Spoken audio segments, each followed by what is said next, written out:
नमस्कार, travel with मीनूमध्ये तुमचं स्वागत आहे। आज आपण वाशीमध्ये सिडको एक्झिबिशन सेंटरला आलो आहोत, जिथे की एक मोठं एक्झिबिशन दरवर्षी लागतं, ज्याचं नाव आहे महालक्ष्मी सरस 2024।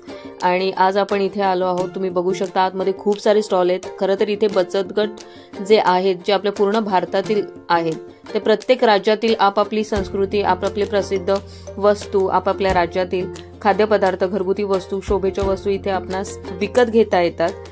आणि या एक्झिबिशनची खासियत अशी आहे की तुम्हाला इथे त्या सगळ्या वस्तू मिळतात की ज्या आपल्या पूर्ण भारतात बनवल्या जातात। इथे बघू शकता लाकडी जे काही वस्तू आहेत, खाद्यपदार्थ आहेत, इथे कुशन कव्हर्स आहेत, खूप सारे कॉटनच्या व्हरायटीज होत्या, बॅग्स अँड क्लोथ्स मध्ये, लाईक कुर्तीज होत्या, साडी होत्या, वेगवेगळ्या डिझाईन होत्या।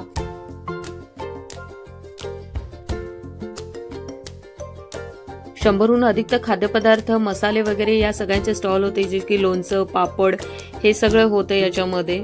मला असं वाटतं जर तुम्ही दुपारी न जेवता गेलात तर जेवणच बाहेर पडाल।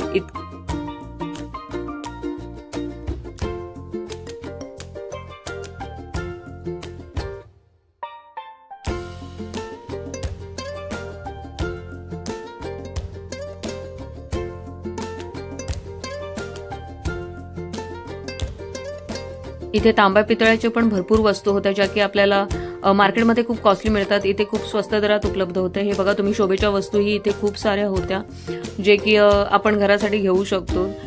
आणि हे बघा खायचे स्टॉल वगैरे, इथे खूप सारे स्टॉल होते, जवळपास 200हून अधिक मला स्टॉल दिसले इथे।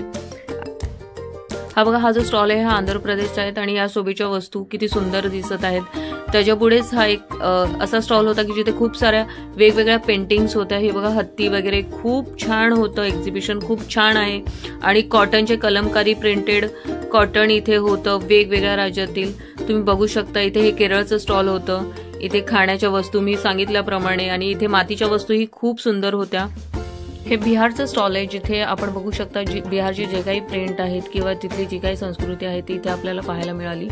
हे बघा, एकदम वेगवेगळ्या प्रकारचे दुपट्टे इथे होते, वेगवेगळ्या प्रिंटचे होते, कलर कॉम्बिनेशन्स होते। त्याचप्रमाणे आपल्या कोल्हापूरची कोल्हापुरी चप्पल होती, जे की ते खूप व्हरायटी होती, जी कोल्हापूरला बघायला मिळते सेम तशी। त्याचप्रमाणे हे बघा शोभेच्या वस्तूही होत्या, आणि आपली सगळ्यांची वारली पेंटिंग, जी की आपल्या सगळ्यांना आवडती ही वारली पेंटिंग इथे होती। अशा प्रकारे वेगवेगळ्या पेंटिंग्स इथे होत्या। तर आम्ही तर जाऊन आलो, तुम्ही कधी जाताय नक्की व्हिजिट करा, कारण की हे वर्षातून एकदा होते। चला तर मग तुम्ही या इकडे, मी जाते आता घरी। So thank you for watching travel with Meenu.